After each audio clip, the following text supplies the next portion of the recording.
जबरदस्त प्रेरणादायी संवाद. रोहन: मी खरंच योग्य मार्गावर आहे का? रोहन खिडकीतून बाहेर पाहतच स्वतःलाच विचारत होता. सगळे पुढे चाललेत, मग मीच मागे का? त्या प्रश्नाने त्याची झोपच उडवली होती. रात्रीचा अंधार जसा दाटत चालला होता तसेच रोहनच्या मनातही प्रश्न वाढत होते. मग दुसऱ्या दिवशी सकाळी रोहन मंदिराजवळ जातो. त्या मंदिराच्या शेजारी एक वयस्कर व्यक्ती बसते. ते म्हणजे माधव आजोबा. माधव आजोबा बोलतात, इतका विचार करत बसलायस, काही हरवलंय का? अमोल म्हणतो, स्वप्न हरवलेत आजोबा. खूप प्रयत्न केले पण काहीच जमलं नाही. त्यावर माधव आजोबा बोलतात, स्वप्न हरवत नाही रे बाळा, माणूस थकतो म्हणून त्यांना विसरतो.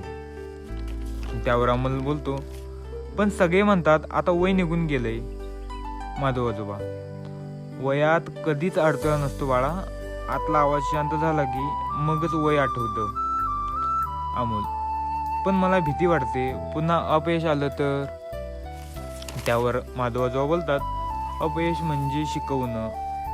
जो थांबतो, घाबरतो आणि जो शिकतो तोच पुढे जातो. त्यावर अमोल बोलतो, मग माझ्या मेहनतीचं फळ मला कधी मिळेल? त्यावर माधव आजोबा बोलतात, बाळा, झाड लावताना कोणी सावली लगेच मागत नाही, पण पाणी देणं थांबवलं तर सावली कधीच मिळत नाही. अमोल, मग मला काय करायचं?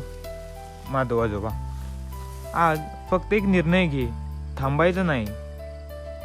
अमोल बोलतो, आणि उद्या? माधव आजोबा बोलतात, उद्या पुन्हा तोच निर्णय. यश एक दिवसात येत नाही, पण हार एका क्षणात येते.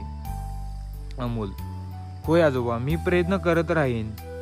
त्यावर माधव आजोबा बोलतात, तेच खरं यश आहे, कारण जो स्वतःवर विश्वास ठेवतो त्याला आयुष्य शेवटी नक्की उत्तर देतच. अमोल उठतो आणि दुसऱ्या दिवसापासून एक नवीन सुरुवात करतो. धन्यवाद.